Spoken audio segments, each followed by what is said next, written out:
What's up guys, welcome to my Sony Xperia Z full review. Now I just want to throw some specs at you before we actually get into the UI and other stuff like that. This device comes with a massive 5-inch display with a resolution of 1920 by 1080, so a full 1080p display on this device, and a ridiculous pixel density of 441. Now that is some amazing stats in terms of screen, but we'll actually see how it performs a little bit later in the review.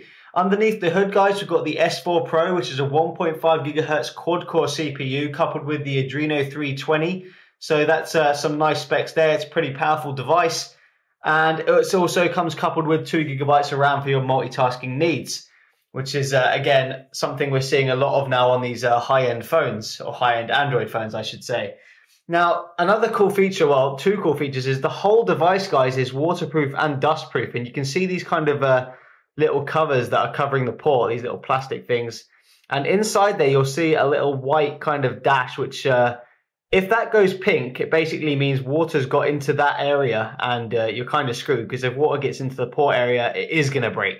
So you need to make sure these are fully sealed if you're going to go ahead and throw it in a pool or anything like that. Nonetheless, it is a very nice feature to have because, you know, I don't know, a lot of people seem to drop their phones down the toilet. This should be a good way to save it. In terms of camera, guys, we've got a massive 13 megapixel camera on the back, obviously LED flash.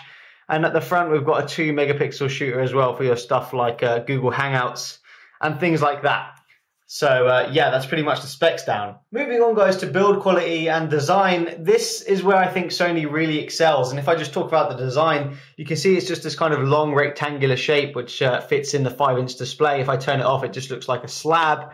I really like the design. You know, it's 146 grams in weight, but because of the size and weight distribution, it doesn't feel heavy at all in your hand. It actually feels very, very nice.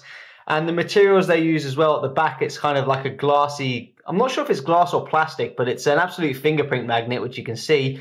But it kind of feels a little bit like a plastic, so I'm not sure how well it'll like survive a drop test. But yeah, I like the design. I think the design's good. Moving on to build quality, guys, it's very good, I've got to say. I've heard no creaks, no kind of rattles, nothing like that. But it kind of has to be because it's waterproof and dustproof. So if the build quality wasn't up to scratch, I guess that wouldn't really work. In terms of the feel of the buttons, you can see the big power button there. Everything feels great. It doesn't feel like it's going to break on me anytime soon. Volume rockers all work easily, no problems whatsoever. If I can unlock the damn device, there we go.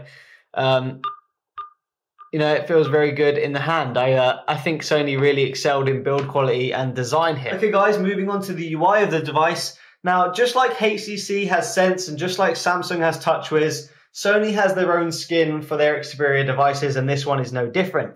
If we just quickly check it out, you can see it's got some different transitions to stock Android. It has some extra widgets like the Video Unlimited and Music Unlimited, which are Sony-only services. Also has some Xperia-only wallpapers, like if I dive into wallpapers here, you can see these ones are all only on Xperia devices. I'm sure you can find them on the web if you really want them, but they come with it nonetheless. See, this looks a little bit different here. You can change your home screens, you can add or delete screens, which again, you can't do on stock Android. Now, there are some good things and bad things about custom skin, and I'm not a massive fan, and the reason is they take up valuable resources that don't really need to be taken up. Some things are really nice, like the lock screen, if I check that out. You can see it's got this cool kind of blind effect, which I think is cool, and you can unlock just by swiping up or down. You've also got some widgets which are useful. You've got a music one here, you can pull in from the left, and you've got a shortcut to your camera.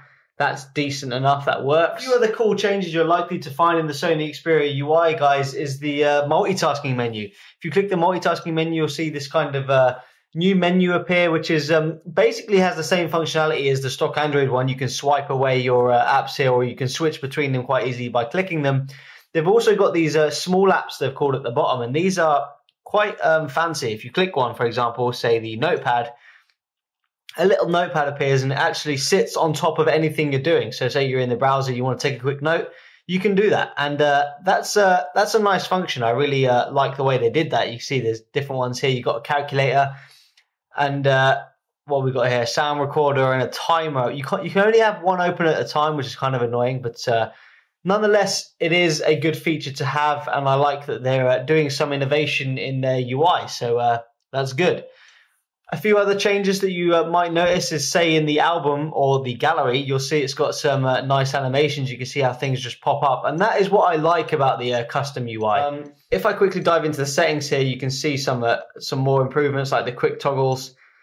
You also, if I dive into apps here and check out what's running, you can see the problem with these custom skins is a lot of this stuff is running and it's already using 400 or 500 megabytes of your 2 gigabytes of RAM. In stuff that you didn't really open, like MirrorLink. I didn't open any of that stuff and it's already open. Xperia Diagnostics, and this is called bloatware, and it kind of, like I said, it uses valuable resources and sometimes the device can slow down. Now, although there is a lot of eye candy, you can see these nice transitions. All this stuff here, all these apps, guys, I did not install. This all came with it. And I'm not a massive fan of that. I don't like all this different Xperia Link stuff that I'm not going to use and wasting my space, but nonetheless, some people are going to like the Sony skin, some people aren't. Obviously here you can see it comes with Google Chrome. I did not download that. That's the default browser now, guys. And if I dive into the settings here, use this quick settings, you can see you get some extra stuff for it being an Xperia device. You get an Xperia tab, which lets you do screen mirroring, mirror link. You can throw kind of pictures and content to your TVs. You also get a power management tab here, guys, which just shows you how many estimated hours you've got left. And if you're in kind of a sticky situation or you don't have a charger, you can turn on these power saving modes. I actually really like this. You can turn on stamina mode, which saves you battery in different ways. You might lose or, your performance or stuff like that might get a little bit compromised, but you're going to save some battery life nonetheless. Now, what I really like, guys, about this Xperia skin is, well, I'm not sure if it's an addition with the skin or more just Sony put it on this device. If I dive into display here, you can see the mobile Bravia Engine 2. It increases the image quality for photos and videos, and I've got to say it makes a massive, massive difference. I'll show you that a little bit later, but it really does make a difference, and I really wish it was throughout the whole UI. But yeah, that's pretty much the UI of this device, guys. Okay, guys, moving on to the camera, and this device has quite a beast of a camera. It's a 13 megapixel shooter with a LED flash. You can see it there.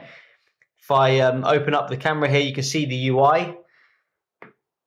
So there's a lot of, I think it's set out very cleanly and you get a lot of options. You've got normal video camera burst, picture effect, screen selection, front camera and front video. Superior Auto basically does it all for you. The problem with Superior, you can see there it's choosing macro mode. The problem with Superior Auto, guys, is it doesn't let you choose the 13 megapixel resolution. It just isn't there. So if you want that, you have to go to normal and then settings, and you'll see it's now set to 13 megapixel. I'm not quite sure why that is or why it does that, but yeah, you get a lot of other options here: smile, shutter, focus modes, HDR, ISO, white balance, exposures, all that sort of stuff that you'll like messing around with. If you go to the video camera, you've obviously got full 1080p playback and shooting. You've also got a HDR mode in the camera, which is a cool feature to have because not a lot of cameras have that. If I just show you the speed of the shutter here, guys, you can obviously zoom to pinch and zoom. You can see there it's zooming. I'll just take a quick picture of this pen. Zoom out. Okay. And you just see how quick it takes this picture. I'm actually in video mode, so we want to go back to the auto mode. And that'll do. So pretty quick. And you can see it saves it up here. Whoops. And you can see that Sony, the Bravia engine kick in. And I've got to say, it does make the picture look a lot more contrasty and a lot clearer, I have to say. It's a good improvement. If I show you some of the other pictures I was taking. This, by the way, was in a very low lit room with a flash. This was with a flash. This is my bedroom and my cat. And this was the same picture without a flash. I've got to say, I think the camera does pretty damn well in low light. You can see if you zoom in, it pixelates. But in low light, and this was pretty damn low light, it does well. This was another kind of low light one with a flash. See if you zoom in, it does pixelate, but low light is usually a problem for smartphones, but this seems to do okay. And let's check out some more. Details seem pretty sharp. If you zoom in a lot, you obviously get pixelated, but not bad in terms of camera at all. It's actually a lot better than the Nexus 4, that's for sure. And this is a video I took outside. So full 1080p playback with HDR. And guys, this probably looks better on this screen than it did on my laptop screen. I guess that's the Bravia engine again kicking in. It does make your videos and images look absolutely fantastic, I have to admit. It is impressive. I just wish they put this engine throughout the whole UI, and you know, it would make the whole phone look a hell of a lot better. But yeah, that's pretty much the camera there, guys. Okay, guys, let's move on to browser performance. So Sony have actually gone with Google Chrome as the default browser with Jelly Bean, just like the Nexus phones. So it doesn't have Sony's browser anymore, it just has Google Chrome. So we're going to open this up and open new tab here. Now, a lot of the problems you might get saying like checkerboarding or slow browser performance is probably due to Chrome itself and not the actual device. So this isn't really going to be much of a test here, guys. I'm just going to open up Android Central. Web pages load pretty damn snappily. There's no problems. They render fine with Google Chrome. If you have any problems with Chrome or you just don't like it, install Dolphin or a different browser. It's going to be better anyway. So let's test out. You see here, the S4 Pro looks like it's running everything nice and smooth. A few micro lags here and there, but not bad performance at all for Google Chrome. See, it's pretty damn smooth actually. Test out the pinch to zoom again. Nice and smooth. I actually prefer the pinch to zoom here than on my Nexus 4 because the Nexus 4 has that bug where it doesn't recognize the gesture straight away and it takes a little bit of time. But you can see there it's nice and smooth. We'll load up another website, guys. We'll open up. This is the keyboard, by the way. We'll open up the Verge. The Verge is already there. I know it's already there and I haven't cleared the cache, but this isn't really a full test. It's just checking out the browser here. Check out the desktop site. Oh, look, they've got a Sony Xperia Z review, so you can check that out if you don't like my one. But yeah, again, smooth. The browser performance really these days isn't down to the hardware as much. It's more down to kind of the software. For example, if Google Chrome is better, it would be better. But you can see it's actually quite nice here. It's pretty smooth, really responsive on the pinch to zoom. Looks like 60 FPS there. Sometimes it does bog down. You can see there we had a bit of a checkerboarding, but that's more to do with Chrome than it is to do with the actual device. So just take that into account. But nonetheless, if you're going to use Google Chrome as the stock, you aren't going to have a problem really. It's going to do your job. It's going to load up the web pages nice and fast. It's not going to have a problem in general performance. I ran a quick Sun Spider, guys, because I know some of you are interested in the browser benchmarks, but I'm not going to run any other ones. And you can see it scores 13.35.5, which is okay. And again, it's pretty much down to Google Chrome. It's not the best score we've seen, but I could bet pretty much anything on it that if you install Dolphin on this, you're probably going to get into the 900s. It's just Google Chrome. It really does now depend on the software rather than the hardware. The hardware is fast. Okay, guys, moving on to gaming performance. We know under the hood is the Adreno 320 GPU, one of the best GPUs at the moment, if not the best Android GPU. So let's see how it performs. Let's not forget it is rendering a 1080p display on this device, so that may make an effect. We'll load up Temple Run 2 here. I know it's not the most graphically intense game, but I have seen some devices lag. Let's wait for it to load up. And we'll just go into the settings quickly and make sure we're on full graphics. Yep, we are. And let's hit play and see if we can see it lag anywhere. You can see the on-screen buttons. Slight micro stutter there at the beginning, but I'm not going to take that into account really, guys, because pretty much every device I've played Temple Run 2 on lags a little bit there. I guess it's just loading or something. But here we go. So far, so good. Might as well mention it now, guys, and talking about the screen quality. It's washed out. There's no two ways about it. I made a screen comparison showing the Galaxy S3, this device, and the Nexus 4, and this device came last. I mean, on paper, it has the best display in terms of PPI and resolution, but not in actual terms of real-world performance. The colors are less saturated than the Nexus 4 and the Galaxy S3.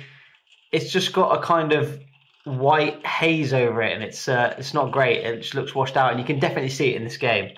In terms of the gaming performance, though, I mean, I can't tell you the actual FPS, but it seems very, very smooth here. Stuff's loading up pretty quickly. No problems with lag. You get a few micro stutters here and there, but that's pretty much the same as every device. So, yeah. But definitely no massive performance drop in terms of it being 1080p. So yeah, that's Temple Run, guys. But we'll get rid of that and we'll play a little bit more of an intense game. So Let's try Nova 3. This should be a good test. Again, the on-screen button's getting in the way. Don't think you can turn them off. No. They should. They should have some sort of gesture to turn them off, but there you go. Okay, this is weird. Oh, there we go. Now, there's no graphical settings for this game, annoyingly. So let's see what it thinks it should have. I'll skip the loading. Okay, guys, it's loaded. I've zoomed in. Let's do it. Let's see what graphics it's running, whether it's high or not. You should be able to tell pretty easily. Yeah, it looks like the good graphics. Because if you don't have the good graphics, you don't have any of this flare effect here. That's interesting, because my Nexus 4, for example, doesn't have all the effects. So, I mean, maybe the game's been updated since I last played it, but when I played it on my Nexus 4, it had 0 effects, and on here it has them all, and it's running at 1080p, so yeah.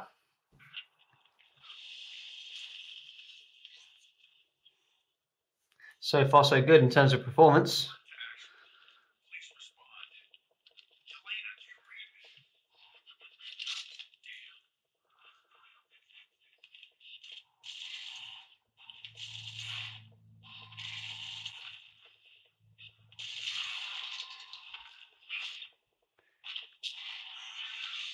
There's no massive noticeable lags. If I pan around here, you can see it's pretty smooth. All the effects are running, or most of the effects that I know are running. You see the lens flare, the smoke, all that good stuff. Let's jump out.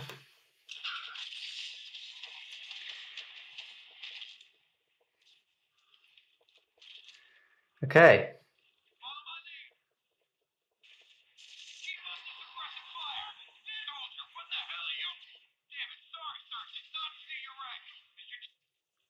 Let's run in there and see if we can see what happens when I...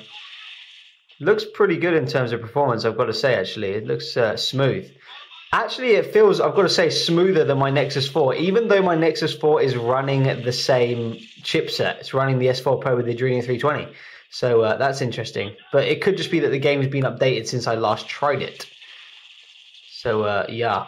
I kind of suck at the game. But you can see performance is good. We'll hit retry. Try again, see if you can see. And it stutters sometimes when the game's loading and stuff like that, but otherwise it feels good. Okay. Try not to get my ass kicked this time. Nah, it's just running there.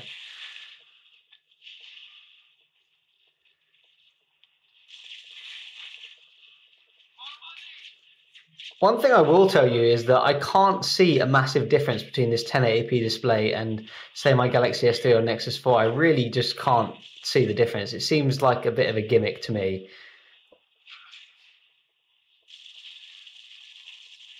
But impressive gaming performance here for sure. The Nova 3 is playing very, very well. No major lags, and the effects are running. So, yeah. That's the gaming performance, guys. Okay, guys, we're nearing the end, but I couldn't do a full review without talking to you about benchmarks. Now, I'm not actually going to run the benchmarks now because I've actually already run them and I just took screenshots, so I'm going to run through them now. And if we load up this one's Quadrant, you can see it scores nearly 8,000, 7,744. That is an impressive Quadrant score. In comparison, guys, to my Nexus 4, that scores about 5,000, which really confuses me considering the Nexus 4 and the Sony Xperia Z right here share the same CPU and GPU. So to me, it makes no sense. Maybe there's an incompatibility with Android 4.2.2. I don't know. But nonetheless, that is a very good Quadrant score. Now, let's not all go nuts. I mean, Quadrant is just Quadrant. You know, all these benchmarks are just numbers. It doesn't actually account for real world experience. Nonetheless, a very good score. Let's check out Antutu. You can see it scores at 20,386. Again, a very good score, and only comes second to the unreleased Galaxy S4. So again, very good in benchmarks. Now, I did a quick screenshot of it versus the Nexus 4, which, like I said, has the same CPU and GPU. And you can see the only thing that the Nexus 4 pretty much beats it at is the GPU. And, you know, the reason why, guys, is because the Nexus 4 is running at 768 and the Sony Xperia Z here is running at 1080. So pretty much just says everything you need to know. The GPU definitely takes a hit in terms of GPU performance, but is it worth it? That's the big question. So that's the benchmark, guys. So let me just tell you my conclusion and my thoughts, and just wrap this video up. So the device itself is a very nice device. Its build quality is excellent. Everything is very nice. I do think it's slightly underpowered for a 1080p device. I think they should have put the Snapdragon 600 in it, which might have just helped it be a little bit smoother throughout the UI. You can just see it's just not quite as smooth as some other devices like the Nexus 4. And that could be down to either being 1080p or it could be down to the Sony bloatware and the Sony skin. I'm not really sure. I love the fact that it's waterproof and dustproof. I think that's a major, major thing. I think all smartphones should be waterproof. It's just one of those things, you know, loads of people damage their smartphones with water. It's just a problem. People spill tea, you go outside in the rain, stuff happens. So it's always a nice thing to have. So I really like that. Where this device really falls for me, guys, is the display. On paper, it had the best display out. You know, it had a 5-inch display, 1080p, 441 ppi, but it doesn't live up to those specs at all. It's completely washed out in comparison to the Nexus 4 and the Galaxy S3 and the iPhone 5. It's a little bit disappointing. Now, the device is by no means bad. It's actually a very, very good device, but I don't know. If it was me choosing between this and the Nexus 4 or the Galaxy S3, I'd pick one of the other phones, mainly just because I feel like it should be a tad smoother. I mean, you can just see there, the animation isn't quite smooth. I mean, it's not slow. Like I said, it is not slow. But yeah, another thing is it's going to come down to whether you want stock Android, TouchWiz, or the Xperia skin. Yeah, so that's a personal preference choice. Now, like I said, what I really like about this phone is like the waterproof stuff, but also the camera. I think the camera is excellent. I love the Bravia engine. It makes a massive difference. But yeah, I wish they put a bit of a stronger CPU to kind of combat the 1080p display. But nonetheless, still a great device. Just didn't quite live up to the potential that it could have. So yeah, that's the Sony Xperia Z, guys.